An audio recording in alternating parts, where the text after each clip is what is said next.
Now, coming to you live from atop the Lavender Town Radio Tower, it's the one, the only, PUCL Podcast.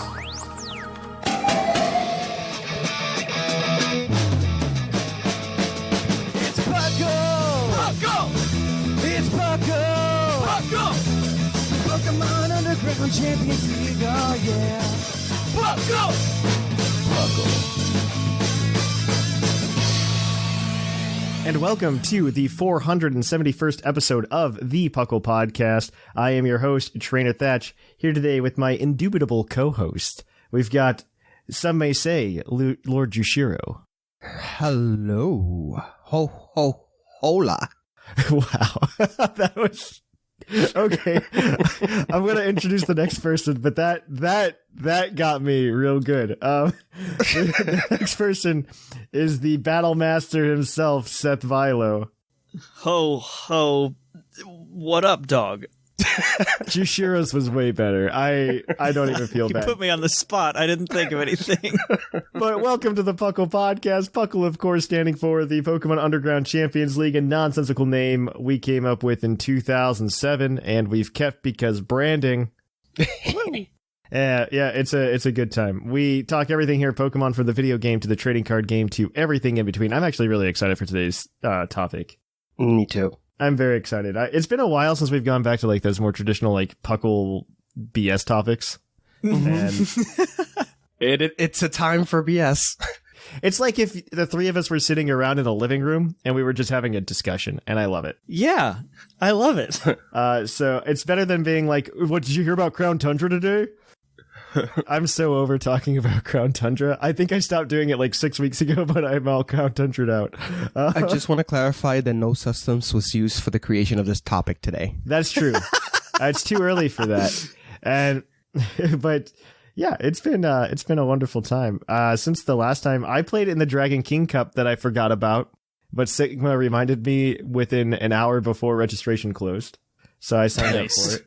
It's actually really it's a fun meta. I wish I would have thought about it and prepped for it more. I just grabbed some team that I liked. I played a couple matches with it and said, yeah, sure, I'll use it. Uh-huh.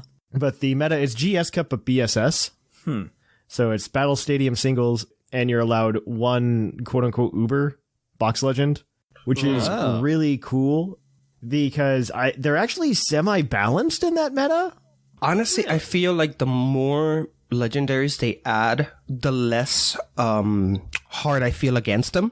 Because before, when they announced that you could use legendaries, to me it was like one of the worst news ever. It's like, really, they're overpowered. But now that we have so many, it's different. It feels different. It's like GS Cup and VGC where you get two, right? So everybody's only running around with one. So you only have to really worry about a couple big hitters. And if you can counter that, it's fine. Like, I'm running with somebody who's not as popular, Dialga, because I'm always trying to make Dialga good. And is that your favorite legendary? I don't know if it's my favorite legendary. I don't know. Like Gen 4 has a soft spot in my heart forever and always, mostly because that's like what inspired PUCL and like my more online presence in the Pokemon community. It's what saved my Pokemon fandom too. So I mean, I really enjoy Gen 4, but I always like Dialga and Palkia aren't the best legends, especially now after I wouldn't say Gen 5 minus Kyurem, but Gen 6, Gen 7, Gen 8, like all of those Pokemon are all really heavy hitters, like all of the cover legends. Yeah. But I really like trying to make those guys work. Like, I try to make the older guys work before they thought, oh, let's make these guys uber powerful. Right. And Dialga has a really good place in this meta because a lot of the big hitters can't really touch it. You're thinking of like Zacian. Zacian's super popular. It's not doing much. Yeah. It resists a lot of stuff that comes from Kyogre, which is really big right now because Choice Scarf Kyogre is pretty big. Oh, yeah. It's very easy to run. Yeah, it just handles all of those things really well. Interesting. It handles a lot of things very well, and you can usually get a turn one Trick Room going, and you're a speedy Dialga.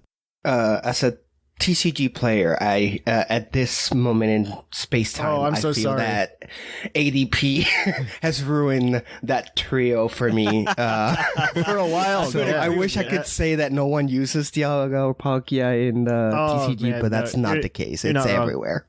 I am really happy. I'm really proud of the TCG in a couple of ways outside of the fan base, fan base in quotes, right? Buying up all of the cards right now. They did release that deck though, that Battle Arena deck with ADP. Yeah. They're making it much more accessible than before. Yeah, and I've seen that around, which is great. I'm such a big fan of that. Like, I think I don't remember what the price is. I think it's something like $20, something around there. Mm-hmm. And you just buy 3 of those, and you've got yourself a top tier deck. If you buy 3 of them, you've got all of them. $60, you can have a top tier deck. Yep, that's insane to me. And they're also making all this other ways, the support cards, a lot easier to get. Like the in a couple of months, I think February's set, they're coming out with a Crobat box. So you can just get it and you have your Crobat V. This is like the healthiest I've seen Pokemon TCG in a long time. Yeah, it's great. That's a perfect example, Seth Vilo, because remember when we were had the issue with shaming, and Crobat is basically an errata shaman EX. And shaming was $80, $100. I remember that. I remember that. And there were decks that needed like minimum 3, right? Or 4 if you really want to make it work. And that's a lot of money. And and we were all hoping for that one arena box to come in. Oh, maybe they'll give us shaming in a tin can. Maybe they'll give us shaming. Never happened. This time around, they're doing it. They're giving us the really hardcore cards. Yep. And that's really helping in limiting the price gouging online.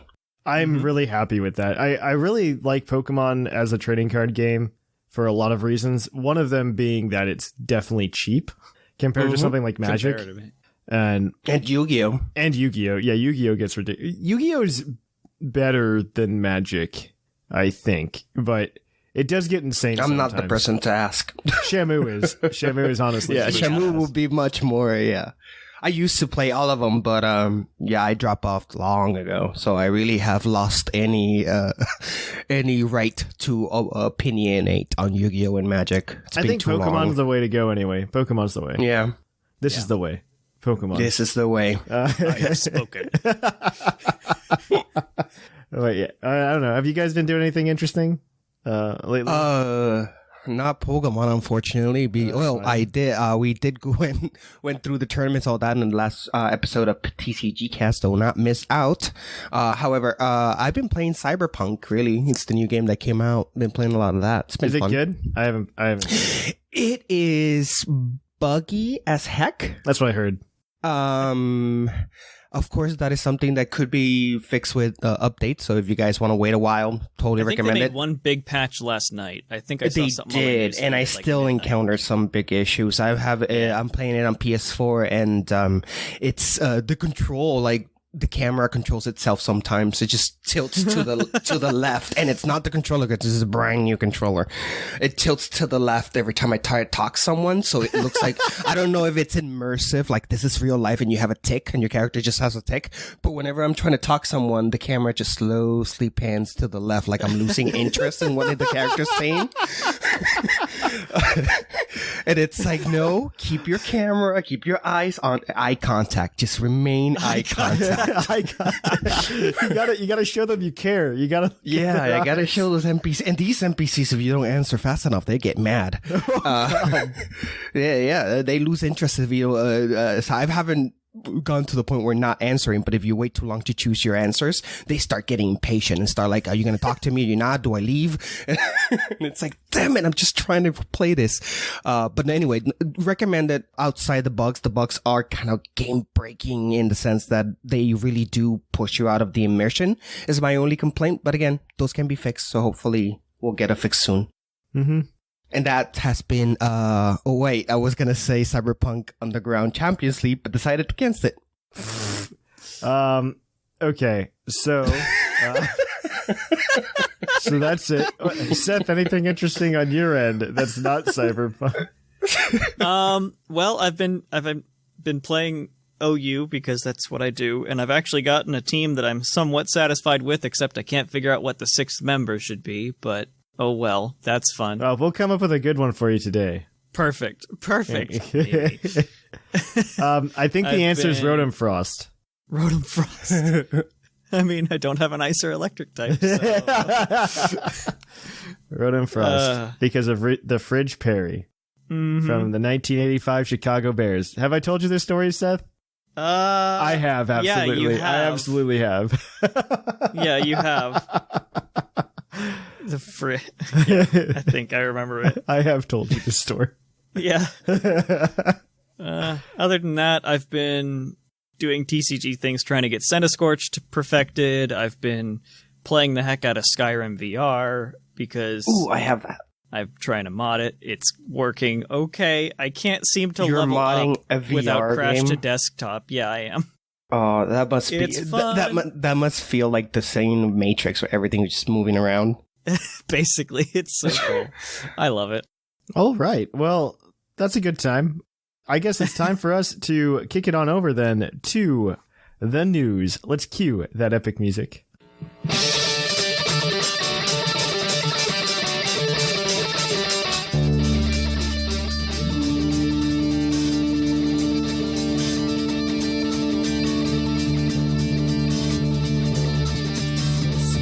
Coming to you live from the Lavender Town Radio Tower. This just in. And welcome to the news. Yeah.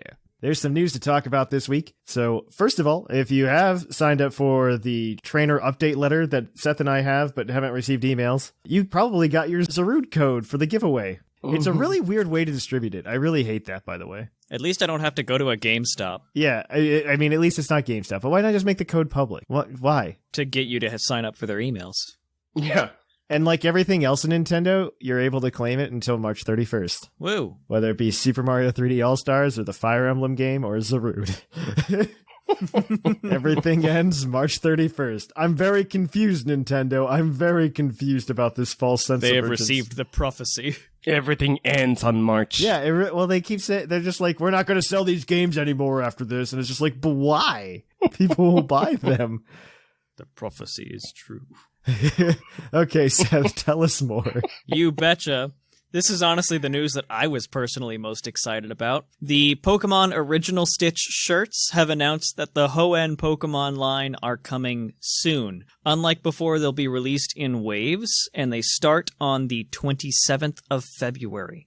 So we've got a while to wait until the first bunch of Hoenn Pokemon is available. Mm-hmm. They have already shown off the Trico, Torchic, and Mudkip patterns. You can go to Cerebi. I personally think the Trico pattern is freaking awesome, and I really want that as like a shirt or maybe even like a mask. That would be cool. Yeah, they are selling masks, by the way. They are doing that. Yeah, and yeah, it looks like a tartan with little Tricos all over it. It's so cool.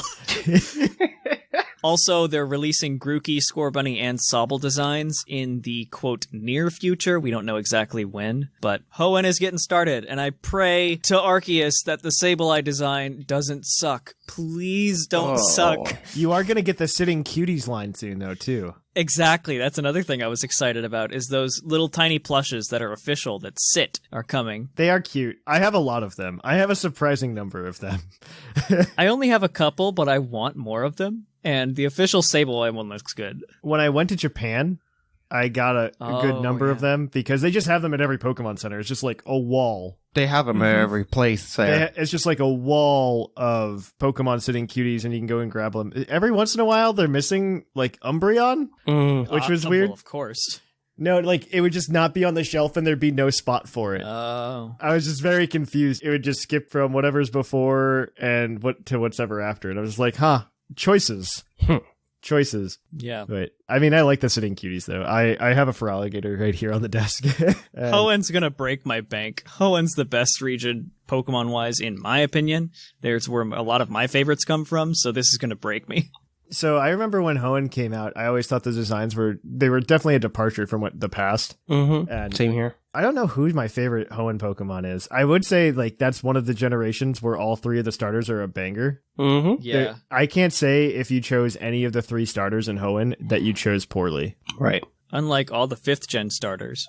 Yes, all of them, no matter which one you pick, you've made a bad choice. Yeah. And that is a true statement. Like, Samurot's may be salvageable. Poor Samurott. Superior is only salvageable because of hidden ability. Yeah. So, haha. Yeah, they're all bad. I think Sublime would have had strong feelings about this. Yes, he would, but he's not here. Fight me. He knows it's true. All right. Tell us about Pokemon Home, Jushiro.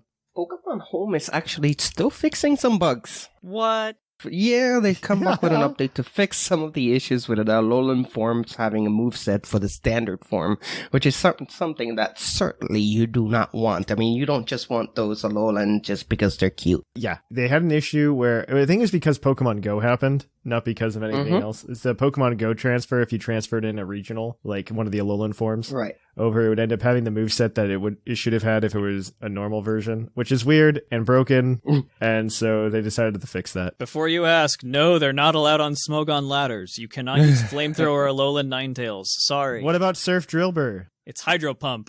Hydro No. Pump Drillbur. I was gonna say, how does the game recognize that they're wrong and not let you use online? Or Yeah, because those don't pass the hack check essentially. okay, Yeah. good. So there's a definition that I think people get very confused with what Pokemon does. So Pokemon doesn't actually do hack checks when they do events like that. What they do is they do legality checks, which is a different beast entirely. So as long as your Pokemon is possible in the game, you're good. Okay. Because there's no way for them to be like, oh, that's a hacked Pokemon. They can go, oh, that's an illegal Pokemon. Just because you catch the Mewtwo in Route 2 doesn't mean you can't use it as long as that Mewtwo does not carrying something weird. Well, so that's one of the things that would make it illegal, is it being caught on Route 2. Oh, okay. But I digress. Moving on, keep an eye out for the weekend of the 19th or possibly the weekend of Christmas for a special weekend max raid event, because they happen when we don't do the show and then we can't tell you about them. Like I said, Dragon Cup happened over the weekend, and right now you can get a gold bottle cap until December 14th using a very long code that I'm not going to read to you. You can find it on Cerebi or on the Puckle's Discord server. We have all the giveaway codes over there as well. So moving on to everyone's favorite segment, the Pokemon Go news. Yeah, and on that topic, we've heard you guys on the survey. Thank you guys for filling that out, by the way. Keep filling it out if you haven't. Yeah, because it helps us get feedback on the show, which we're hearing about the Go segment. So we're going to try and prioritize only the biggest, most interesting parts of Go for you. Yep. Just to kind of respond to your feedback on that for this news section. So Yep. continue on. There will be a wintertime event from December 18th through December 21st, where Galarian, Mr. Mime, and Mr. Rhyme will be obtainable alongside other Ice-type Pokemon, because we all know how much we want Mr. Rhyme in the game. Okay, so the thing with that too is that it costs money to do it. Yeah. What? Yeah, it's like $8 or something for the ticket to do that. Who in the right mind at the Pokemon International Company would say, let me charge money for Mr. Rhyme? Yeah, so from December 18th, all players will get a very special bonus with more, blah, blah, blah. There's also a special ticket for purchase. This ticket gives you the special research that allows you to capture Galarian Mr. Mime. Yep. So you have to buy the ticket. So Pokemon Go is getting really bad, because I saw Joe Merritt complain about it on Twitter. He's just like, I really like your game, but you guys are really trying to dip into the honey pot a lot more recently. And it's just like... And when you try to monetize Mr. Rhyme, there's just something wrong there. Like, this is a weird thing for me to want to monetize, but okay. They have no rhyme or reason. It's fine. So they changed the 5-star raids until December 27th. They're going to be rotating the 3 Reggies, Registeel, Reggie Ice, and Reggie Rock. There we go. Alecki. No, I kept wanting to say Alecki and Draco because they're the better ones. Mm-hmm. No, they're not in yet. They're not in the game yet, but those 3 are rotating currently until December 27th. Also, there's going to be a tie-in Go event to the Secrets of the Jungle movie beginning December 14th. Special research to get a shiny Celebi encounter, which can be transferred to home. Explorer Pikachu will be available in the wild from the 14th until the 21st. Various increase in spawns and eggs for Pokemon relevant to the film, as well as the introduction of Shiny Rufflet to the game. Jesse and James Balloon will spawn more frequently on December 25th. That's the date of the film release in Japan. Not Christmas, don't get your cables twisted. And will be returning in general. Does this say that Jesse and James are Santa? Is that what I'm hearing? I feel like that's what I'm hearing. No, that's what we just tried to say it's not, but that's okay. Finish us off this Pokemon Go news here, Seth. You bet. Running through through it quickly. On February 20th, there's a Pokemon Go Tour Kanto. It'll cost $12, rounding the penny up, and you'll get to select a version which gives specific spawns. The event will also give you access to Shiny Mew, and every single Kanto Pokemon can be shiny during this event, and legendary birds and Mewtwo will be in raids. That's it. The Shiny Mew thing, I saw the Pokemon Go community really pop off about. Makes sense. And I guess the Pokemon community in general, because I think the only chance for you to get a Shiny Mew, well, there's technically two, but the only chance for you to get a Shiny Mew in the past has been to get the Pokemon Emerald event, to go to get the map to go catch it in the wild. Right. There was also another giveaway, if I remember, in 2002, where you could get up to 7 Mew during a giveaway, and they still had like normal shiny odds. So you could technically have gotten one from that, but yeah, it's not a good time. So this is a really good way to get a shiny Mew, and this is how Pokemon Go, I guess, makes themselves relevant for the next forever, by giving away shiny mythicals. All right, so we have some PUCL news for you. This is the juiciest bits. So, like Seth said, our survey's still going on, so please make sure you go and you fill it out. It's in the show notes. It's also on the Discord. It's on Twitter. It's everywhere. You can just go fill it out. We would really appreciate it. If we hit 150, we're going to go ahead and we're going to do a Shiny Genesect giveaway. Yeah, it's going to be cool. And then this is more exciting. Next Saturday, December 19th, Seth and I are going to be hosting the next PUCL Showdown event. Yes. It's going to be a really good time. If you caught the last one, it was a lot of fun. The idea is co-hosts are paired up in teams. They get thrown on a random ladder by me and Seth. It'll be fun. We are going to commentate and watch them go ahead and see who can get to the highest in 2 hours. Come and watch me fail upwards. In addition to that, there's going to be a part 2 to that because some of the hosts have decided they go for a round 2 and we have some patrons jumping on board as well. Ooh. So they're going to be teaming up with patrons to go ahead and do a round 2. So there's 2 for 1. I think it's going to start around 1 o'clock Eastern over on twitch.tv/the PUCL And so it's going to go on for a while. I mean, I'm planning we'll probably end around 3:30, 4 o'clock for the first round. And there'll probably be a short break with some interlude. And then it's going to be followed up by a part 2 around 5, 6 o'clock. It's going to be a really, really fun time. I'm very excited for it. PUCL Showdown is a lot of fun. So be sure to be there.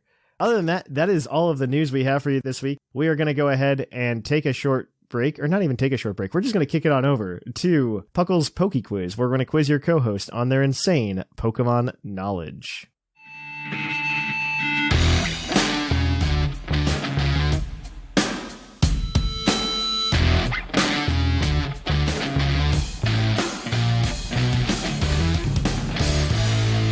And welcome to the Poke Quiz, where we're going to quiz your co-hosts Seth and Jushiro together on 5 Pokemon-themed trivia questions brought to us by the Discord server. They're going to be operating together as a team to get possibly up to 8 points. 1 point per question. One question, the Pokedex question's worth 2 if they get it correct. There is a multiple answer question as well for them to score a possible 9 points. Or not 9, 7. I thought 8, and I was like, I need to subtract 1, and then I added 1. And he said 9. 9 points. It's not. You heard him here, guys. He said 9. We could do 9 today.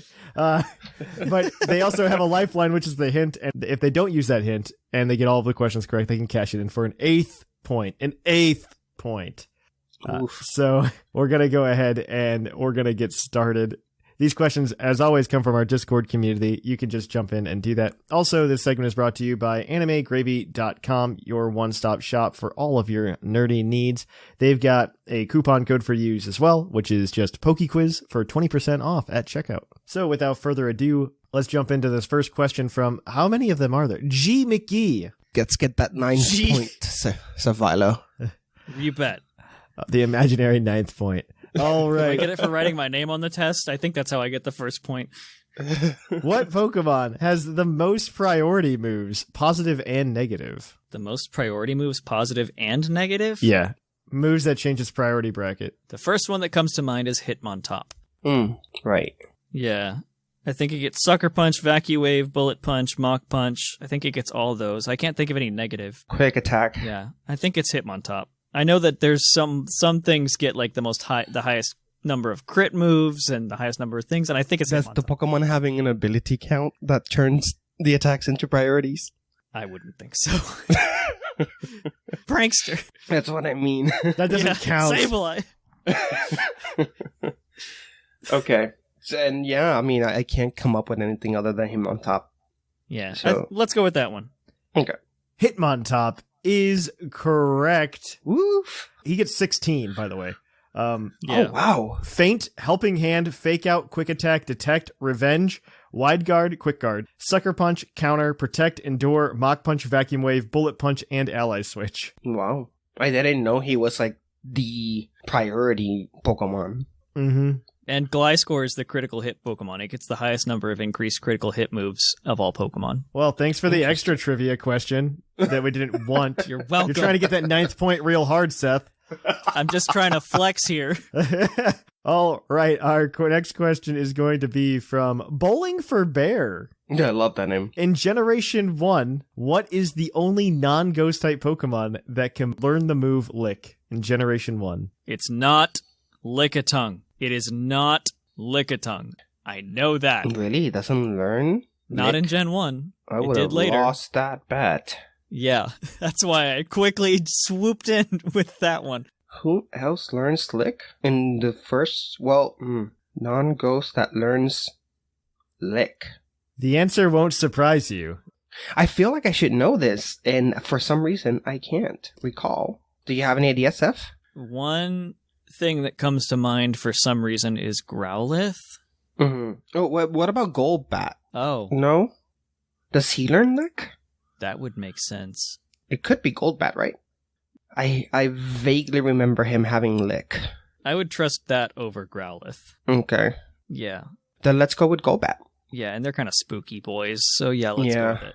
Unfortunately, Golbat is incorrect. Golbat does learn Lick in later generations. However, in Generation 1, the only other Pokemon that learns Lick, it's not Lickitung, as Seth said. It is Jinx. Oh, son of a gun. Oh. It is Jinx learns it. Yeah, Jinx. Huh. I had to go over the hurdle of remembering Jinx. Don't worry about that too much. All right. Dang it, there went 9 points. Our next question is your Pokedex entry question. So I'm going to read you a Pokedex entry. If you get the Pokemon correct on the first entry, you will get 2 points. If you are writing the struggle bus, I will force a second entry down your throat, and you have to tell me what the Pokemon is for a reduced amount of 1 point. If you get it incorrect after that, 0 points. So Okay. we're going to go ahead and read this one from Charizard Clan Chief. Its Soul Silver Pokedex entry reads, vicious in nature, it drives Pidgey from their nest and scavenges any leftovers it can find. Who's that Pokemon? Scavenger. Pidgeys. Trees. Drives Pidgeys from their nest and scavenges anything it can find. Sparrow? Pharaoh? Spearow, maybe. What preys on Pidgeys? Ekans comes to mind. Mmm. And that seems a little bit more like a scavenger than Spearow. Right.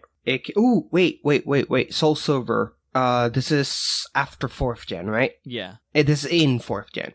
So Viper and the other one, Zigzagoon, don't they? I don't think it's Zigzagoon, no. Okay. He seems like an ex-dealer for me for whatever reason. A lot of Zigzagoon entries are about how it moves funny. Okay. No, not Zigzagoon. I'm so sorry. The other Zig Pokemon. The Seviper Yeah, friend that's the one I meant. that I can't think of. I can't remember his name either. All those are about like how they hate each other. You're right, though. Yeah, they're not egg related. For whatever reason, I thought he was an ex-dealer. Who's an ex-dealer in 4th gen down? I think it's Ekans. That makes Ekans? sense to my Okay. head. All Sounds right, good. second Pokedex entry time. Son of a gun. Its Ultra Moon Dex entry reads, it blends into the dark of night to ambush its prey. These Pokemon will attack Sandshrew, but Sandshrew's hard skin can cause its claws to snap off. Oh, isn't this the Ice Dark Pokemon Sneasel Sneasel? or Reval? I'm okay with that. Sneasel sounds good, I guess. Yeah, Better than Ekans. Sneasel would totally go on eggs. He would totally hide in the dark. And if they do have long nails that could, break if they try to attack a Sandshrew. And in Alola, that would be an ice type that it's hunting. So yeah, I think Sneasel makes more sense now. Okay, Sneasel? Sneasel is correct. Yes! Okay. Phew. That is 3 points or 2 points. You guys got the one question wrong. You're 2 for 3. Yeah. All right, your next question is your multiple answer question. And this one is going to be from MOMO. I think we've asked this question several times, and I don't know how many times anybody remembers this question. There are 6 answers. I'll give you a point for every 2 that you give me. Okay. You can guess up to 2 incorrect answers as well. To promote Pokemon the first movie, Oh no. Burger King sold a set of gold-plated Pokemon cards. Oh no. What were the 6 Pokemon available? I remember Mewtwo, Yep. Charizard. Charizard, yes. Pikachu. Was it Blastoise and Venusaur too? What have you told me so far? Pikachu, Charizard, Mewtwo? Yeah. Those 3 are correct, yes. I feel like Jigglypuff was one of them too. Are you locking Jigglypuff in? Yes. Yes. That is 4 of the 6. You have 2 points. Okay, there's 2 more. You have 2 incorrect For the answers Pokemon left. first movie. Mew's not one of them, right? No. No. Blastoise Venusaur sounds safe, like you said. Yeah, it sounds like it might be Blastoise and Venusaur, but I don't recall them though. I can picture every single one of the other ones, but I can't picture Venusaur and Blastoise in my mind. That's why I'm kind of hesitating. Because I would have dug getting a Venusaur one. Right. And I'm trying to think what other Pokemon was featured in Pokemon the movie. Meowth. Enough for it to have its own Burger King toy. I want to say Squirtle, but he had the little toy that you put with water and you squeeze and it will squirt. Yeah. The Burger King toys were amazing, by the way. They were. Right? They were, man. One of the few things we can say was better back in the day. Yeah. Was Meowth one of them? That would make sense. Ooh, I do recall Meowth. Yes, that's one of them. Are you locking that in? Yeah. Yeah. That is incorrect. That is not Meowth. You have 1 more incorrect answer. Dang it. Yeah, I do not know the last 2. I'm blanking out. Do we want to just YOLO and say Blastoise Venusaur? Yeah, Blastoise Venusaur. Yeah, do it. Okay, that's incorrect. Didn't think so. You guys got 2 points out of that, though, so you guys are 4 for 4 finally. What was the last 2? Just like Wendy's. Hey. So you've got Pikachu, Charizard, Mewtwo, Jigglypuff. Okay. The other 2, because remember, this is Gen 1. Poliwhirl. Right. Poliwhirl was in all of the merch for whatever reason. Right. It's the founder's favorite Pokemon. Yep, and Togepi. Oh, yeah. Yep, hashtag anime. You guys are 4 for 4.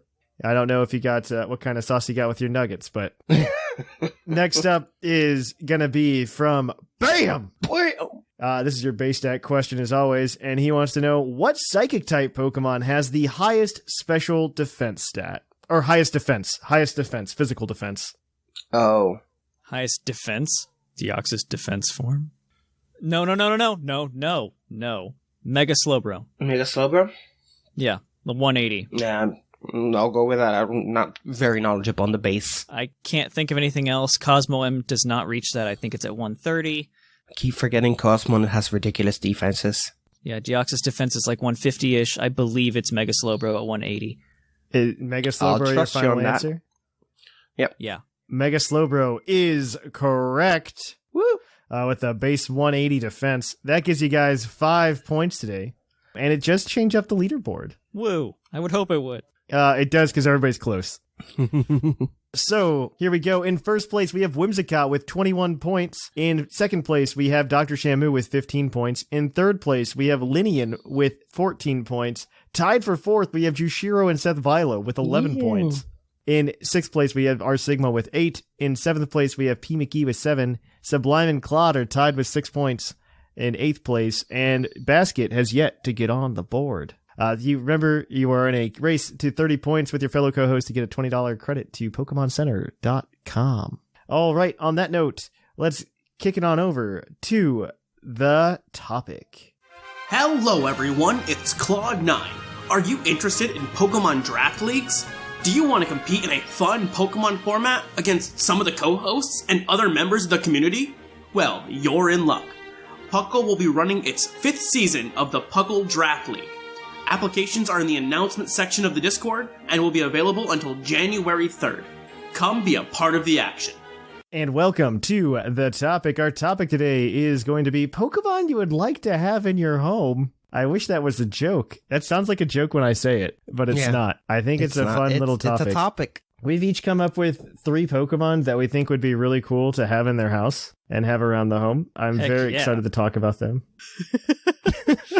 I'm really excited, actually. I'm very excited. This is going to be a fun combo. This was kind of difficult to think about, too, because you can't like have anything ridiculously huge. You got to really think about functionality. It was fun. I was thinking about some of like the more humanoid Pokemon, too, and how they would move around my house. If you look at a lot of the humanoid Pokemon, they've got really wide shoulders. Yes. And I'm just like, there's no way they're making it through my house without knocking something over. Yeah. Machoke will not fit into the doorway in this apartment. Yeah, Machoke's going to do something, or like Mr. Mime's going to knock something over with his shoulder pads. My first one, and I know Seth was thinking about this one too, is Rotom. Mm-hmm. I don't think it's because of like the typical things that people think, because like obviously there's a lawnmower version, which is great. I would love for him to take over my lawnmower and just cut my grass for me. That sounds amazing. More aptly, because I'm a home do-it-yourselfer, I would love him for a lot of electrical issues that I face. Yeah. And I'm being completely serious because I have like a lot of things that go wrong because I redid all the lights in my basement about maybe a year ago now. I redid all the lights in my basement. I mean, it was a pain in the butt because I had to make sure all the wiring was done correctly. I spent probably 3 hours tracing the wiring that the guy that owned the house before me did in the basement, and it was not done well, by the way. He also got really... Nothing to Rotom. Yeah, but I could send Rotom in and be like, hey, Rotom, find out which circuit breaker this is so I can turn it off and not die. And that would be really cool. I could also just have him fix electrical things around the house that stopped working, which sounds amazing. So this is a story. This is literally from last night.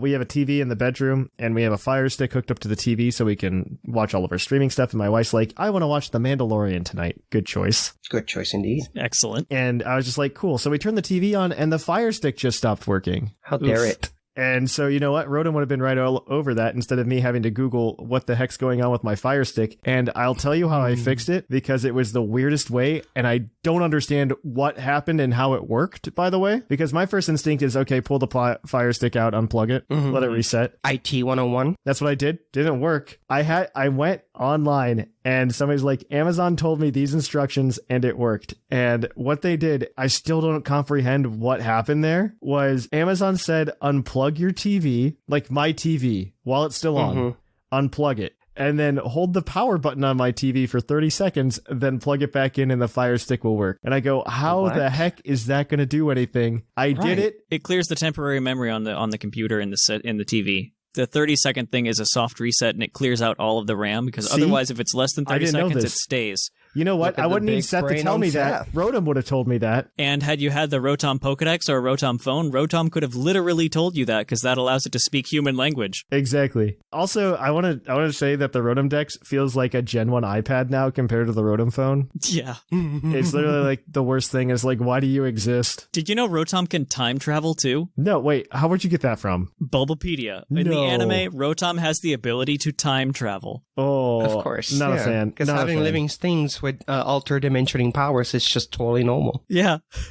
All right, Seth, how about you go with one of yours now? You betcha. The one that I want to start off with is probably also equally as not surprising. Indeedee, specifically the male version for general people. Indeedee's specifically the male one, because the dex entry for Sword, it talks about how males will act as valets for those they serve, looking after their every need. That's a butler, not a valet. Yeah, I know. It's kind of the same thing. They just use both. I'll let him drive my car, though. I trust him. He's good enough. Okay, but could he get a driver's license? I mean, probably. If he's at least level 16. That's a bad joke, but okay. I would go with the male one because the female one in its version in the shield thing, it talks about how it's good at babysitting. I don't need that in my life right now, so... The male one's just like the regular old butler. And, you know, if they lay down psychic terrain, I don't have to worry about any of my priorities. I like the idea of him parking my car. Right? I'm not driving my car. Like, I don't need a chauffeur per se, but... Where to, sir? Where to? I'll drive around in circles until you're done at Starbucks. I can't go in Starbucks right now anyway, so... When you're done with your groceries, I'll walk in and pick them up for you. It would be nice if the Indeedee would bring in my groceries. That's true. Psychically. From the car. They could just do it with their hands. I would demand it. I would demand it. You would demand it. Wow. Servitude here. It can also use aromatherapy, so it can make the house smell nice. Like, I mean, it's a good Pokemon. Definitely is. Now, let me tell you something. Well, mail won't set that psychic terrain in your house, so It will block all priority shipments from... Yeah, oh no. Oh no. No! Nope. FedEx will not get there. That was good. That was good. Since we're all in the Christmas spirit here, we all know this is a special time of year, but are you tired of having to buy gifts to every single one of your family members, even if you don't care about them? Or are you just tired of giving money to Jeff Bezos because everything you have to buy through Amazon? I got a solution for you. Delibird, ladies and gentlemen. He will get you the gifts and the preference for free for absolutely everyone. No need to shop. Are they free though? Oh, I guess they're Delibird presents, but okay, so it could go really poorly or it could go really badly because like half of Delibird's presents explode. Yes, that's how you know it's good, because you can definitely give those presents to specific people. No, you don't know if it's going to though. Even better, it's a surprise. Grandpa, can I open Uncle Jushiro's present? No, we have to put it under the bomb shelter like last year. Gotta buy the bomb unit every time he gives you something, but you know, it's there. It can also heal you. Hey, you might be dying. And it might just give you that 4% HP that you need to not die. Wow. Okay. Wow. Delibird, ladies and gentlemen, it's your solution. Okay, Yeah. So in the same vein of Rotom, I've got another one. Oh, boy. Porygon. Oh, of course. Yeah, that makes sense. Because not only do you have electrical problems in your house, but you wanted to put Cat 5 Ethernet cables in the walls. So you need your Porygon to zoom around your home network. Or he can at least diagnose what's wrong with your router. Maybe he can make it all the way to your ISP and he can find out why it's down that day. Because we live in America. Mm-hmm. You've got Rotom for hardware and you've got Porygon for software. Yeah, exactly. You can get beamed in with the Porygon somehow, I'm sure. Yeah. Don't take a Pikachu or you'll get a seizure. No. Yeah, don't take a Pikachu. I don't keep a Pikachu in my house, just a Rotom and a Porygon, okay? And eventually you can upgrade to Porygon 2, which is basically Windows 10, or you can upgrade to Porygon Z, which is Windows Vista. Oh no, Windows Vista. Could you imagine though, like in the little Porygon, like popping up on your desktop, like an actually good paperclip helper? That would be so good. Cyberpunk is really right now in its Porygon C stage. I see you were setting a static IP. Are you sure you want to do that? And I was just like, Porygon, how about you tell me what I should do? And Porygon's like, don't worry, I got this. Would you like me to set up a VPN for you? Yeah, exactly. That's what I want. Virtual Porygon network. You hear it screeching and you're like, what's going on? Oh, it's trapping the firewall. It's good. I'm a fan. I'm a big fan. I think Porygon is the correct answer. Yeah, that's definitely one of them. That's a good one. Mm-hmm. It's your IT Pokemon. Yeah, I like it a lot just for IT. Well, just for networking, because like I set up a lot of home networking stuff, and so I think it'd be helpful to do that kind of work. Rotom and Porygon helping me put together things. I'm quickly becoming just like the typical nerd you see in the Pokemon games with these answers. But don't worry, my last one's gonna be off the rails. So. I hope we're all saving our crazy one for last. All right, Seth, tell me about it. Tell me about it. Okay, you're doing the things that you like, the easy things, the virtual things. I'm looking more at like physical things that I don't want to do myself. Yes, because you're short. Yeah, exactly. Like things like that. And just that I'm lazy. Like I don't want to do this. And I have a problem with this in my house anyway. And I have allergies. So I really need it addressed. I've got dust everywhere. Part because I just am lazy and I don't dust. I have a cat. I have a bird. And I have a lot of places that dust can collect. What Pokemon hates dust? Chinchino. Oh. Ah, that's true. Its sword entry says its body secretes oil that this Pokemon spreads all over its nest as a coating to protect it from dust. It also says in another place that it just absolutely hates dust, can't stand a speck of it, and it'll clean up any that it sees. But another one in one entry, one Ultra Moon entry, it talks a lot about this oil that this Chinchino produces. And hello, my name is Seth Vilo, and I have dermatitis. Yay. In the Ultramoon Dex entry, it says the oil that seeps from his body is really smooth. For people troubled by bad skin, this oil is an effective treatment. So not only does it clean my house, it helps with my dermatitis. It's like if a cat, it's like a not shedding cat. That's what I see this as. It's a not shedding cat. The reverse of a shedding cat. Yeah, that can help my skin look clearer. Yes, it's the perfect Pokemon. I need one in my house right now. He would be constantly like full of dirt. But then it cleans itself, you see. So real talk, there is a solution for this in your real life, and it's called a robot vacuum. No joke. That doesn't get, like, above all my stuff. That just gets to the floor. I need, like, everything. Like, the mantle, the TV, the computer. Oh, well, I can't help you. Inside my keyboard, like, I need everything dusted. I don't know. Do you want, like, a oil everywhere on your... like, I just imagine it kind of being sticky, like, all the time. Everything's, like, slightly sticky. I think it'd be kind of slick. Okay. That's a bad joke, but that's fine. That's a Seth joke right there. Hey, what up? Jushiro, what's your next one? Hey-oh. Guys, have you ever encountered yourself on a Saturday night with your friends over? You know, pre-COVID, of course. I was going to say, what are friends and what are having them 20 over? years ago when we used to see each other. I just hissed at them. You might be bored. It's a Saturday night, nothing to play. Well, don't worry, guys. There is a solution. Hot Voltorb. Think about hot potato. What? But it's a Voltorb. Now, hear me out. Hear me out. Go on. This is so bad. Voltorb is an excellent Pokemon. It provides electricity when you need it, right? It even provides energy when it, commits suicide. It provides 2 energy usually. But most importantly is it's a way of you know how to trust and play with your friends. It's a game that teaches you that time is of an essence and that you might be the one that blow up at any time. So you must live life fully. And I just can't think of a better Saturday afternoon than just handing over my best friends like Thatch and Seth of our Torb and see if it explodes or not. Because remember, guys, it's not fun in games until someone blows up. Oh my god. So with the Voltorb, at least it could like learn Flash, right? So like if your power goes out, you've got a light. I also see a Pineco working to do the exact same job, and it can be a home decoration. Wrap a scarf around it, it's Christmas. Can you teach him to have Flash, but it will be like those disco balls from the 70s? Let me see. Yeah. Does Pineco learn Flash? Does Pineco learn Flash? I don't think it does, but I don't know. I want to know if it learns Flash. It might. It might be in its move pool somewhere. Unfortunately, it doesn't exist in modern day Pokemon, but...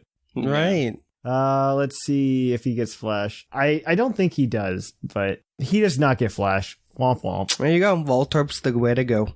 Voltorb's the way to go. Mm-hmm. Unless you want a Pineco decoration. Yeah. So my last one, I gave this one some thought because I was just like, yeah, I've got 2 techie things, but I gotta branch out. I thought to myself, what could be useful? And the answer is Lilligant for several reasons. 1, it can help with the gardening. It understands plants. 2, I shouldn't have a garden. I don't want a garden. I'll kill it. Second of all of its Pokedex entries talk about its aroma that it puts out, and it says the fragrance of its flower differs slightly depending on the soil where it grew up. Sniffing the aroma calms your heart and mind. Oh, okay. Who doesn't want that in their house, right? Apparently, it's so good that in Sword it says it's believed that that even first-rate gardeners have a hard time getting the flower in Lilligant's head to bloom. Oh, it's Shield. I misread. Essential oils made from Lilligant's flowers have sublime scent, but they're also staggeringly expensive. So this stuff is good. So 1, side business. 2, you're calm in your house all the time, which sounds amazing. I don't know about you guys. After work, though, I would like to go home and not be stressed out. Don't we all? And that I wouldn't say that's necessarily true without a Lilligant, okay? I'm an adult. I thought Lilligant was a good answer because, 1, I was just thinking who can help like take care of the plants that I have outside, or at least help me weed. I was just like, oh, it's got an aroma so that when it's just hanging out in your house, bringing me a cheese and cracker plate because it's a slave. It's going to make me feel good about myself. I'm going to feel very relaxed as it brings me my cheese and cracker plate. That's a really good one. And it has own tempo, so you won't be able to confuse it with whatever music you play. Exactly. It's going to love the Beach Boys. Yeah.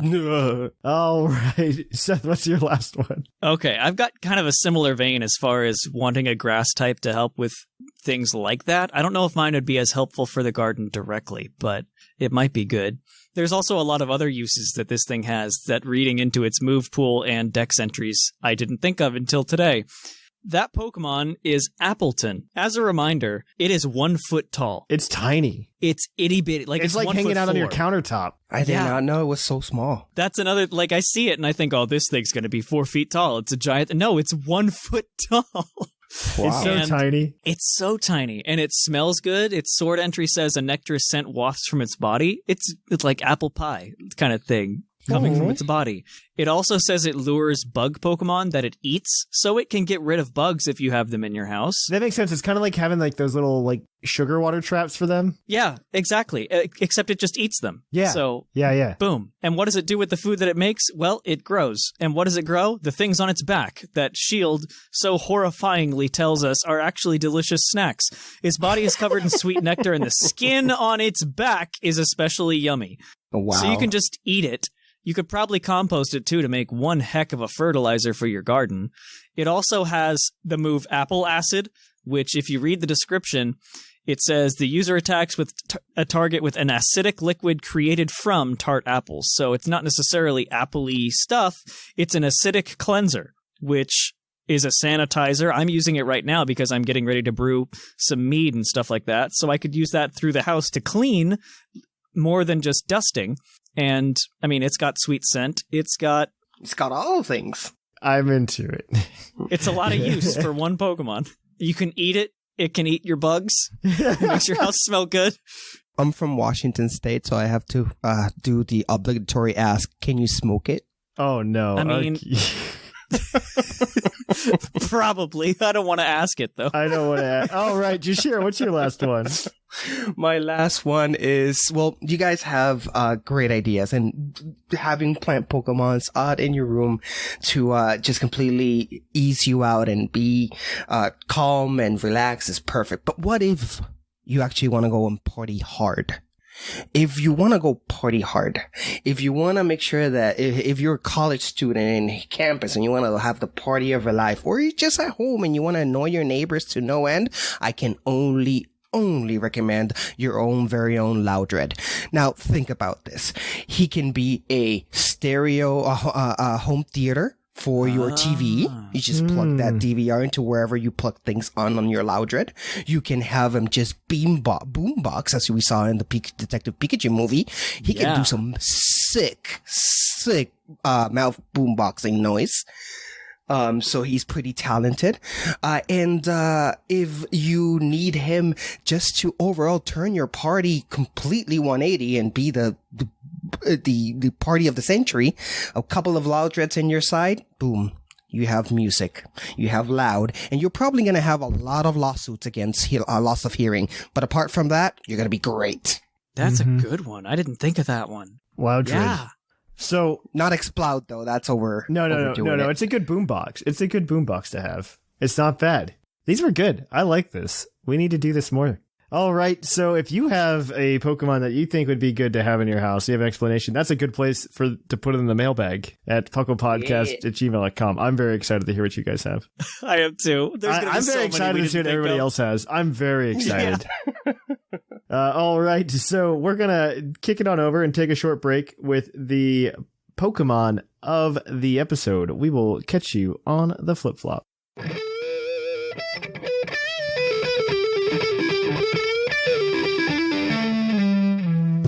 Episode.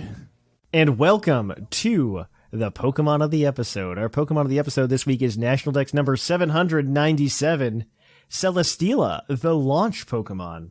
Its Ultramoon Dex entry states, although it's alien to this world and a danger here, it's apparently a common organism in the world where it normally lives, which is terrifying because of just how much mass it takes up.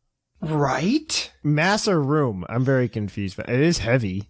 Both. It's, 30 feet tall and the heaviest Pokemon? Like, it is a big girl. I wonder if we assume. I mean, I'm going to calculate its density at some point now, but we'll figure that out. To see if it's actually that heavy of a rocket. It probably isn't. This is like that world's long neck dinosaurs, which were very common back in the day. It is quite literally 1 ton, which is small by animal standards. But I mean, it is. It is. Pokemon standards, that's the highest they have ever made so far. So yeah. So Celesteela, Steel and Flying type. That's cool because it's a rocket ship, and Celesteela is also an Ultra Beast, so it gets Beast Boost. It's one of the more balanced Ultra Beasts as well, so you can actually trigger different stats to get the Beast Boost. It's got 97 base HP, 101 attack, 103 defense, 107 special attack, 101 special defense, 61 speed. Solid all around. big and slow. It's almost like a Pixie Legend, except the speed just is garbage. The rest are almost 100. Yeah, it doesn't have good speed because Ultra Beast always maxed out at 570 unless you're Naganadel. So, but yeah, we have a Battle Spot singles team this week. It's from Japan. But it looks really fun, and it looks like the special attack is getting the boost this time because you just go big with that. You just go big. Okay, tell us about it, Seth. You bet. We've got Celesteela holding a Life Orb. Obviously, the ability is Beast Boost. EVs are simple. 4 HP, max special attack, max speed with a modest nature.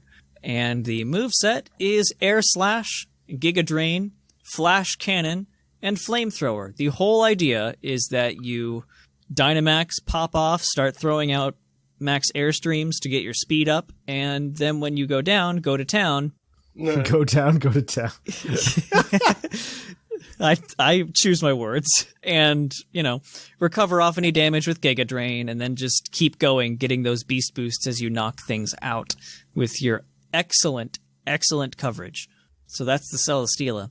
Really good. It's the Dynamax Pokemon. It's the primary focus of the team. Which is fun. Mm-hmm. Another Pokemon we have on here that you often don't bring in BSS format.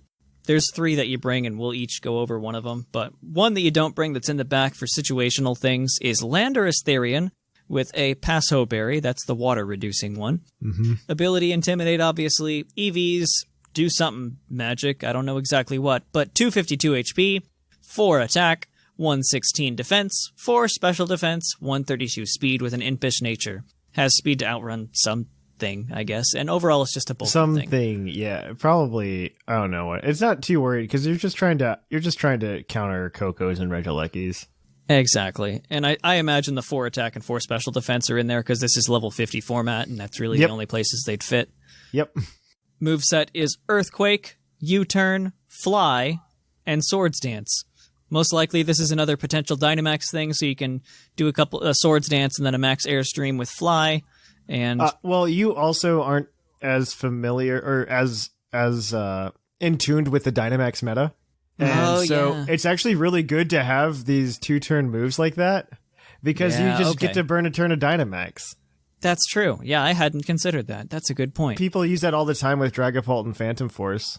So Phantom Force ended up not actually being that bad of a move overall for it to have. On top of that, in VGC, Phantom Force also gets to select its target. It's immune to Ally Switch. And Protect. Yeah. So, Phantom Force is a fantastic move for Dragapult. Just as a heads up. But some other guys to have on this team. First one being Cresselia with the Key Berry, and I forget which stat that boosts, but I'm gonna look this up so that I am correct. So Key Berry, when you plant it, will do this. I don't care about that. Defense. If it's hit with a physical move, it increases defense. Yes, it increases your defense. So that's great. 202 HP, 236 defense, 20 speed because you're trying to outspeed a thing, or it's a speed creep on a Cresselia itself. One of the two. Both are very possible. Yeah. Both are very... It's base 85 speed, so it's probably just to outspeed other base 85s, which is a common speed tier. In addition to that, you've got Stored Power, Substitute, Calm Mind, and Moonlight. All of those things are fantastic. Yeah, this is ugly. That Cresselia is really scary. That's really scary, actually. Yeah. That's actually absolutely terrifying. Yeah, I could see somebody setting up a Cresselia and with like this and just being able to stomp you. Yeah. because stored power is just, it's getting stored power stab, first of all. The key berry is going to give it a defense boost, and it's just going to Calm Mind up and just smack you. Yeah, just need to get rid of dark types and go to town. Mm-hmm. Get rid of an Urshifu, probably somewhere. Yeah. All right. So next up is Nihilego with a power herb and a very specific stat spread. I don't know why they decided 252 speed was necessary on a base 113 speed Pokemon, but they did. So 4 HP, 76 defense, it was 172 special attack, 4 special defense, and 252 speed. I'm sure the 76 defense is to survive something specific. But with the power herb, you've also got Meteor Beam, so you get a free +1 to your special attack from the Meteor Beam. You also have Acid Spray, Thunderbolt, and Sludge Wave for coverage, which isn't bad, actually. Nihilego is very fun. Yeah. Now, like, Meteor Beam made a lot of Pokemon fun. Fun is a good word. It made a lot of them fun. I'm always a big fan to see power being used for not Xerneas as well. So I'm really into that. All right, Jushiro, take us home with the last 2 members of this team that I think are probably the most straightforward of them all. Yes, we got already mentioned here Urshifu with a Choice Scarf, which is a known quantity. We've known a Choice Scarf for a while, with the ability Unseen Fist. Now help me out, is this the dark or the water? This is the Urshifu? dark one because he has Wicked Blow. This is dark. Wicked Blow, right, that's what I figured. Level 50, I only have the water one. In Showdown script, Rapid Strike is its own thing, but regular Urshifu is just the dark Urshifu because the dark one's just better. Oh, wish I would have known that. Yeah. Before I chose him. Anyway, this one will have its EV spread of 252 attack, 4 defense, and 252 speed. With an adamant nature to make sure you're hitting harder. You have Dimension Wicked Blow, Thunder Punch for that type coverage. You got the close combat for more for the fighting stab, and the U-turn in case you gotta run away out of that scarf. Yeah. That is followed by an oldie but goodie Zapdos, and not the ostrich looking one, not the Dodrio looking one, but the regular Zapdos. The regular one's better, so. And his with Rocky Helmet, his ability, the static, which really not important, but its EVs are spread as 252 HP with 252 defense and 4 on special defense. This is not supposed to be a speedy Zapdos. With its bold nature alongside with its 4 attacks, Discharge, U-turn, Hurricane, and Roosts. Yeah, this is pretty typical bulky Zapdos. So this team, when you run it, you typically just want to, you're pretty much going to lead Urshifu, bring Cresselia and Celesteela in the back. That's your plan. Okay. Unless you see an electric type, then you probably bring Lando. Nihilego helps you deal with a couple of threats. Zapdos helps you deal with a couple of bulkier steel types. But Celesteela going big is pretty much your win con, and that's kind of just what you want to do all the time. This looks really fun, and I think I'm going to play it with it later. Nice. I think just having Celesteela go ham sounds like a lot of fun. I really need to get more beasts. So doing battles, Jushiro, is actually super easy now because you can just grab the rental team, which we have for this team, and it'll be up on the Discord later. So you can just grab the rental team and go try it out. You can also watch Claude and P. McGee use the team on YouTube at youtube.com/PUCLpodcast. So with that in mind, we are going to kick it on over here, guys, and we're going to move on to the mailbag. It's mail time! Send in your emails! Mail!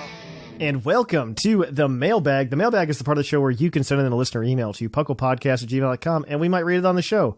This week we got, I think, like 12, 13 emails. So unfortunately, they're not all going to be on the show. We are going to try to get them on the website or do something with it. I really need to do like the extended mailbags. But all right. I'm very excited for it, but as always, this segment is brought to you by the energy drink Green Toros, the energy drink that gives you hooves. Hoofuses.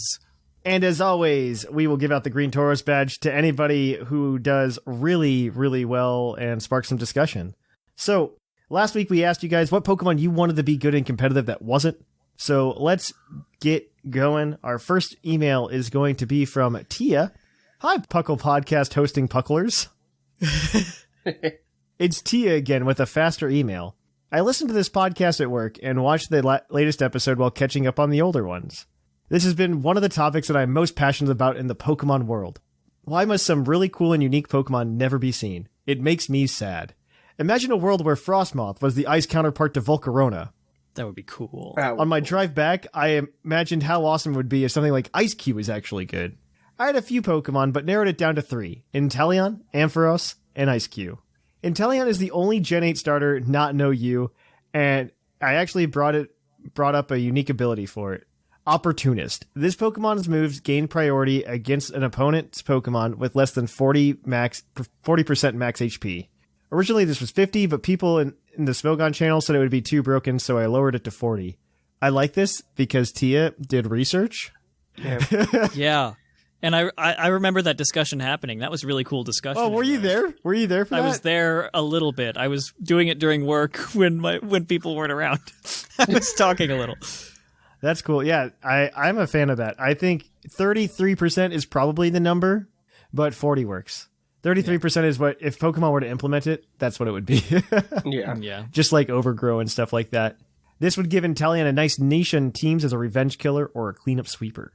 For Ampharos, it has such an amazing design, and its stats for a bulky special attacker, which is not suitable for an electric type. No, it's not. Nope. Not to mention, in Mega, it has a fab haircut. Zeus is partying on Ampharos' swag. Fabio Pokemon. I'd reconsider Ampharos' dragon typing, but also readjust its stats to have at least 70 speed and a base 90 speed in Mega. Oof. Also, give it a new ability for Mega instead of Mold Breaker. I absolutely agree. Give it like Transistor or something cool. That would be cool. Maybe something like Filter, so its bulk actually means something. I think you could definitely do that. They've retconned abilities in the past, right? So if / when we ever get Megas back, I'm going to be hopeful that Megas will come back. Yeah. I think they should retcon some of the abilities. I think some of the Mega abilities that they got weren't thought through, and it was just like, this Pokemon got a Mega because it'd be cool. Right. Yeah. And I think it'd be really nice to give Ampharos something useful. Maybe something like Filter, so its bulk actually means something. That's true. Filter would be good. I think the speed might be a little too much. Personally. I also think with OU being not the main meta anymore, it's opened my eyes to what's possible. Yeah. I think Ampharos Mega in VGC or even in BSS could potentially end up being productive on a VGC team or on a Trick Room team. I could see that, yeah. On a Trick Room team. I think it absolutely could. Finally, I'd like to take a look at the Cube Penguin Ice-Q. On the topic of Ice-Q, deflated head Ice-Q doesn't look cute anymore. Just give me some help. That's all. I love listening to this. Ice-Q's actually not bad.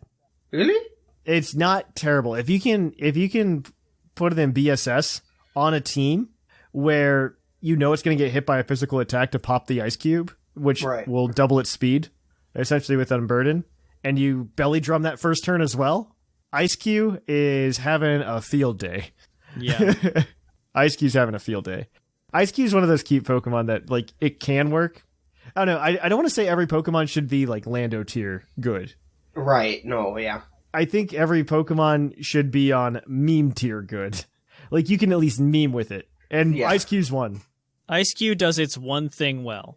Yeah, that's all I want. I want every Pokemon to have one thing. Yeah. That's all I want. And some Pokemon don't have that one thing. Like Dunsparce. Yeah. What's Dunsparce's thing? Paraflinch. Yeah, but that's Togekiss's thing. Yep, exactly.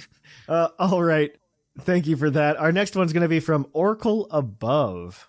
And I believe Jushiro has this. Yes, it says, "Hello, PUCL. This is Oracle Above on Discord. This time I'll make sure to be less confusing on the name. I have a few Pokemon I think deserve some improvements. All of these Pokemon seems like they should be good, but have some major flaws that makes them less usable than one would initially expect. I try to focus on my changes on move pools and move mechanics. Firstly, Inteleon. Inteleon is very much a letdown in its move pool and the synergy with its ability. It will be improved by both access to Freeze Dry and a change in Snipe Shot having an 100% critical hit ratio rather than the 12.5. This allows Inteleon to hit bulky waters it otherwise cannot, and provides access to a stab nuke as Snipe Shot now always uses Sniper. Access to Frost Breath to abuse Sniper would also be great. This would provide the base power of about 135 compared to Ice Beam's 90. Up to date, any opinions? I'm actually a fan of that. That I'm would not. be cool. I'm not against this. I will stay straight up. I am not against this. Yeah, fix the base power of Snipe Shot to be like Freeze Frost Breath, and I'm Yeah, down if you made with that. Snipe Shot just a water type Frost Breath, I think it'd be better. Yeah. But yeah, give it something that it can really use to abuse Sniper. I think this is a really good way to fix Inteleon, though. Cool. Then we have, with these changes, I could definitely see Inteleon succeeding in UU and RU. Or having a niche in OU. Although Greninja would likely still outclass it when it comes to the meta. Let's say if it returns to the meta. If it returns to the meta. Next, Porygon Z. Porygon Z lacks any definitive set that isn't outclassed.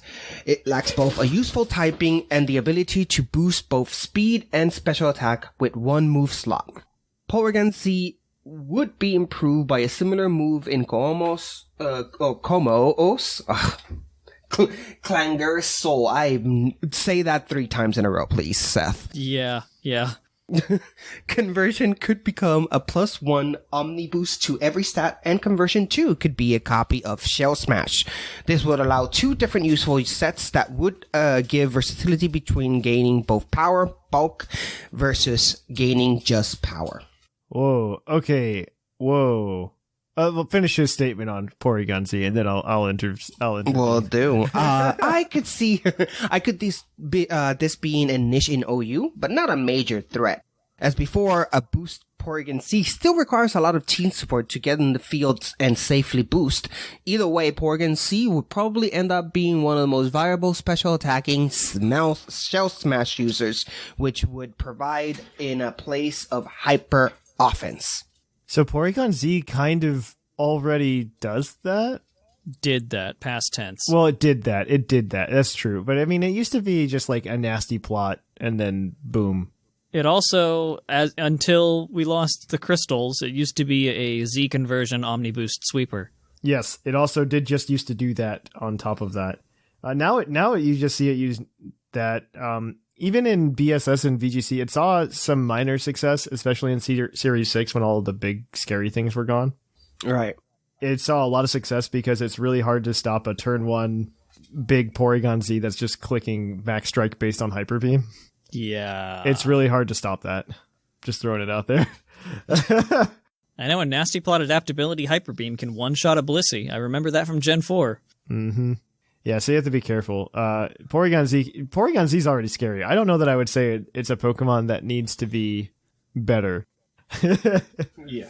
But that's just me. We can agree to disagree. I mean, it would be cool to give it Clangorous Soul type thing to more Pokemon. Yeah. I'd be into something like that. Do you think we will ever see like a regional Porygon? I feel like that's something that should have happened already. Yeah, we got a Sinnoh regional Porygon. Porygon Z. And so I don't want to see. I don't know that I want to see more regionals of Gen 1 Pokemon. Oh, that's true. Yeah. I'm over it. I'm done. Give me more Zigzagoon. We have 2 Meowth. No, 3. Do they just have a guy sitting in a back room who's just like, yeah, Meowth needs a regional? Well, we just did that, Bob. But we should do it again. But Viking boy. But Viking. But Viking Meowth. I had this for the last time. Can we use it again? You guys didn't like my work last one. He's just been bringing it up for the past 7 years. Like the same Meowth regional. Until they finally like find John. Just put it on the Pokedex. All right, next one. Finish it up. Jushiro. Lastly, Electivire. I must put a disclaimer that I profusely apologize to Thatch if he dislikes these changes. Electivire lacks high base power moves, speed, and boosting options. If Electivire get access to Plasma Fits and Close Combat, it will have both a reliable stab and a powerful coverage move. Also, access to either Bulk Up or Agility could give it dimension in what it would be able to do. in its current best boosting option is Meditate. If Electivire can get access to Meditate, it can get access to Bulk Up and Agility. It would still be a poor man's Zeraora, but it would likely have a place in either RU or NU. Thanks for the reading, and have a lovely day. Oracle above. Electivire should get Plasma Fists. It should. And close combat, please. And close... Yeah, what? Okay, so Lycanroc gets close combat this gen? What's up with that? Right. By the way. So if Lycanroc can get close combat, Electivire can get close combat. Electivire can get Plasma Fist, and then Electivire can pretend to be good. Yeah. Okay? Yeah. Electivire's got good coverage. Like, Electivire has some of the best coverage in the game. Really? Yeah. It just doesn't have the speed to take advantage of it? Yeah, so the problem is he's get base 80 speed, if I'm not mistaken. And I mean, that's not that bad, right? It's pretty bad. Oh, okay.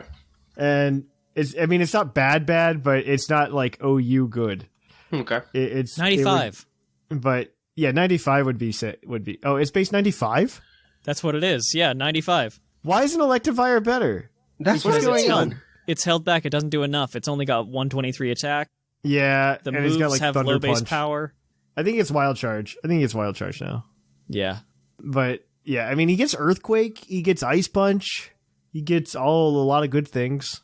Yeah, he hits a lot of things super effective. And Flamethrower too, Yeah. if you want to just do that. I think in Gen 4 it used to be he could hit 15 of the 17 types super effectively with one moveset.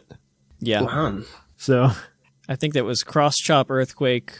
yeah, Cross Chop, Earthquake, Thunder Punch, Ice Punch would be the typical set. You could run a mix set with like Thunderbolt. I think that was better because you could bop You bop- grasses, but I don't Yeah, you I could don't know. bop a few Pokemon here and there. It's fine. Whatever.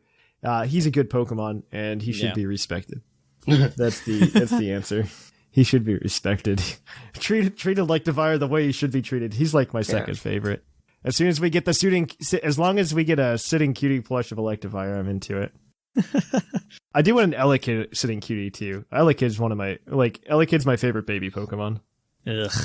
by far. All right, thank you for that, Oracle above. Our next email is going to be read by Seth, and it's going to be from Gliscor Gamer. Ooh. You bet.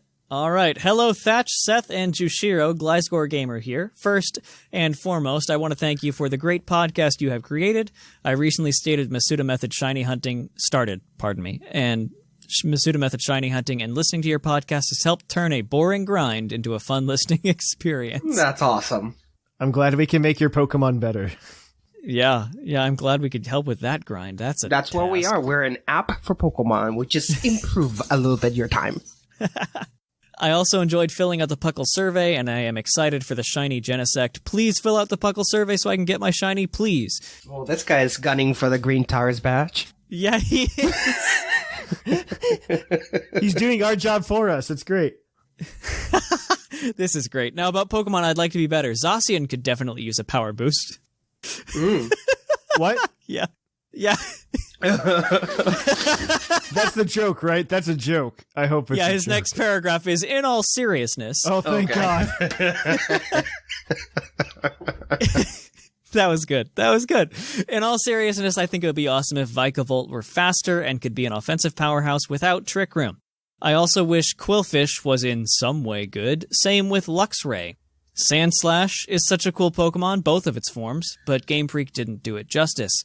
Donphan and Yanmega are also two that I wish were better, but they don't even exist in Sword and Shield yet, crossing my fingers. That's so true, though. Donphan, I think, is like one of the saddest losses of Dexit. Yeah, we can't use White Elephant gifts. It's not even that. It's just Donphan. Donphan, I think, is like a really solid design in general. I agree with that. I always wanted the tire. It's a cool design. Ever since Pokemon the first movie, I think Donphan's design has been solid. Yeah. Continuing on, though, I really wish that Pokemon I love using in a playthrough were viable for competitive. Tyrantrum is my third favorite Pokemon, but it just isn't good in competitive battling. Yeah, same here. It's my favorite fossil. Not my favorite fossil, but I like the idea of it. It's sad that the Pokemon I love so much have to be so bad. Isn't that usually the case for a Pokemon fan? Unless you like Mewtwo or stuff like that. I think that's true. Unless you like the things that are on the box. Yeah. Jolteon has always been my favorite, and after Gen 3, he's just gotten bad and bad and badder. He got worse in Gen 8. Still love him, though. Yeah. Continuing on, I understand it from a design and balancing point of view, but I really wish I could take the team I spent 50 hours with during my playthrough and just jump into a battle with them. Gen 9 should make all Pokemon into pseudo-legends. Well, I hope you enjoyed reading about my opinion, and I hope all of you receive some snow this December. This is Gliscor Gamer signing off. Well, we appreciate that. We're still hoping. All right. So, thank you for that. Do you guys think anybody here deserves the Green Tauros badge? I think these were all solid today. They were, honestly. I like the survey plug. The survey plug was memorable. I thought we spent a lot of time on Tia's. Man, I like all three of these, though. I like all three. They're well drafted. You know what? I don't care what our contract says with Green Tauros. All three of them get the Green Tauros badge. Are you giving a Christmas gift? This is a Christmas gift, yeah. Yeah. All three of them. Oracle above. I think we already gave it to him, though. Tia and Gliscor Gamer, you get the Green Tauros badge. Just send us a message on the Discord and let us know. You get a Green Tauros badge, and you get a Green Tauros badge. Today. I'm Oprah. Bo, I'm going to get an angry email from Bo. We can't all have our favorite Pokemon, but we can at least have a Green Tauros badge. If you want to email us next week at puclpodcast@gmail.com, feel free to email us about anything. Yeah. You can, of course, email us over, you can email us about everything, but our prompt is going to be, what Pokemon would you think would be useful to have around the house? That would be Let fun. us know what and why. I am very excited for that one. Yeah, I'm really excited. I'm very excited for that. There's so many we could have missed.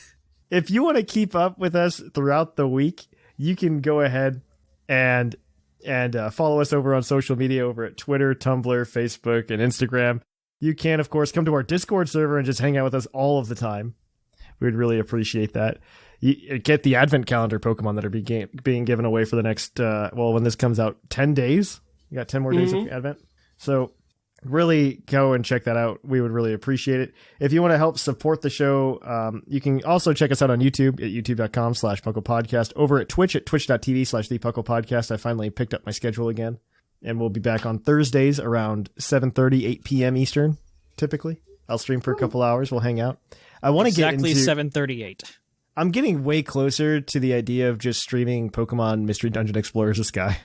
I don't see why not. I'm getting really close to it. I'm really, really close to that idea. You can also go ahead and follow us. You can follow us there. If you want to support the show financially, you could do so by going over to Twitch and dropping a Twitch Prime subscription. You can also go to TeePublic, which is in the show notes down below, get a t-shirt. We would really appreciate that. Or you can always go over to Patreon at patreon.com/PuclPodcast, get shiny Pokemon, access to BreederBot, stuff like that. All that jazz. Access to a lot of our community events that first come, first serve. We typically do patrons first. And if we run out of slots, then it's just patrons. That's how that works, unfortunately. So, with that said, we really appreciate you guys for listening, and I have been Trainer Thatch. Some say I'm Jushiro. And I am Seth Vilo. And here in the Lavender Town Radio Tower, it's closing time.